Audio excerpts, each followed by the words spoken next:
ভারতের হিন্দুত্ববাদী সরকারের অধীনে অন্যান্য সংখ্যালঘুদের উপর জনগণ নির্যাতনের বিরুদ্ধে রাষ্ট্রীয়ভাবে প্রতিবাদ জানাতে হবে। হিন্দুত্ববাদ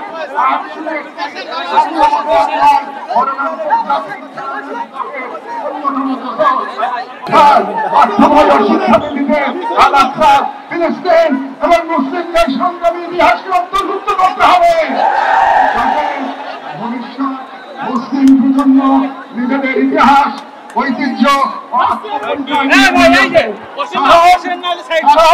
রাষ্ট্র কেবল সীমানা নয়, রাষ্ট্র এক আমানত। আর এই আমানত রক্ষা করতে না পারলে ইতিহাস আমাদের ক্ষমা করবে না।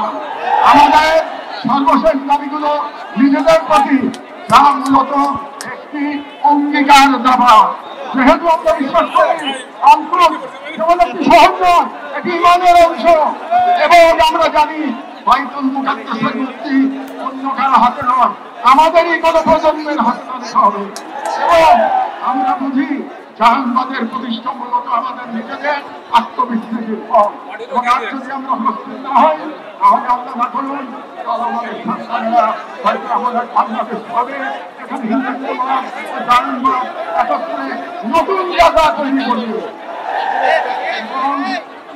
আমাদের জন্য আয়না, যেখানে আমরা দেখতে পাই কিভাবে বিশ্বাসী হওয়া মানে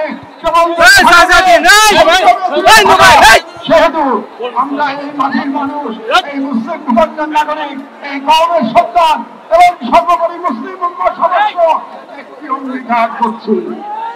এক, আমরা সকলে স্বতঃস্ফূর্তভাবে বয়কট করবো প্রত্যেক সেই পণ্য কোম্পানি ও শক্তিকে যারা ইসরায়েলের দখলদারিত্ব টিকিয়ে রাখে।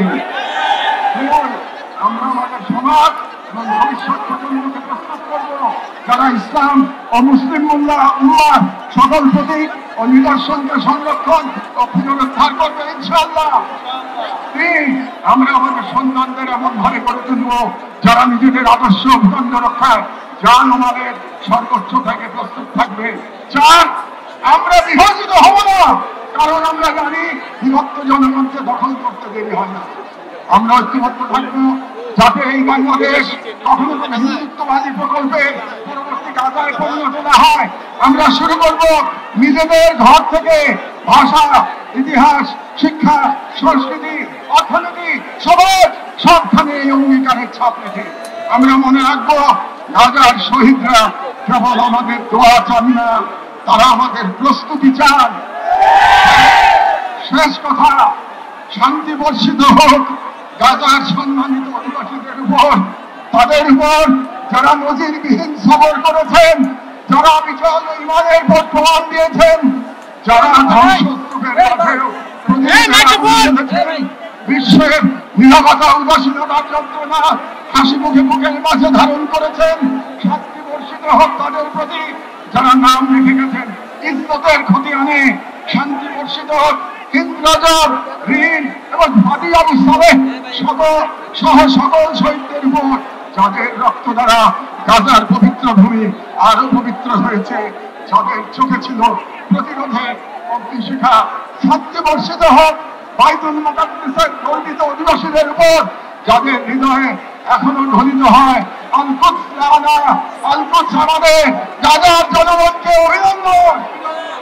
আপনারা ইমান, সবর আর কুরবানির মহাকাব্য রচনা করেছেন, দুনিয়াকে দেখেছেন ইমান আর তাওয়াক্কুলের শক্তি। আমরা বাংলাদেশের মানুষ শাহজালাল আর শরীয়তুল্লাহর ভূমি থেকে দাঁড়িয়ে আপনাদের সালাম জানাই, আপনাদের শহীদদের প্রতি ভালোবাসা ও শুভেচ্ছা জানাই। আর আমাদের কণ্ঠে উচ্চারিত হয় এই দোয়া, হে আল্লাহ, গাজার এই সাহসী জনপদকে তুমি সেই পাথর বানিয়ে দাও যার উপর গিয়ে ভেঙে পড়বে চাইনিজদের সব ষড়যন্ত্র। বাংলাদেশের সর্বস্তরের জনগণের পক্ষে প্যালেস্টাইন সলিডারিটি মুভমেন্ট বাংলাদেশ। খবরের কাগজ, নিখাদ, নির্ভীক, নিরপেক্ষ।